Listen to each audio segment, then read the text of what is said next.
Tahimik ang maliit na baryo tuwing gabi, maliban sa tunog ng kampana mula sa lumang kapilya sa burol. Walang pari, walang misa, matagal nang iniwan ang simbahan, ngunit tuwing alas 12, maririnig ang malamig na tunog ng kampana. Pinagbawalan ng mga bata na lumapit. Isang gabi, hindi nakatiis si Lino. Tahimik siyang umakyat, dala ang lampara. Sa dilim, natatanaw niya ang anino ng kampana, gumagalaw na parang may humihila. Wala siyang nakita kundi mga bakas ng paa na tila naglaho sa altar. Bigla, tumunog muli ang kampana, napaluhod si Lino nanginginig.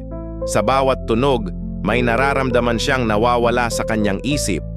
Pangalan ng nanay niya, pangalan ng sarili niyang kapatid. Pilit niyang inalala, ngunit parang pinupunit ang kanyang alaala. Nang tumigil ang kampana, hindi na niya maalala kung bakit siya naroon. Lumabas siya ng kapilya, nagtataka kung sino siya at saan siya nakatira. Sa baryo, hindi siya makilala ng mga tao. Sa mga sumunod na gabi, muling tumunog ang kampana.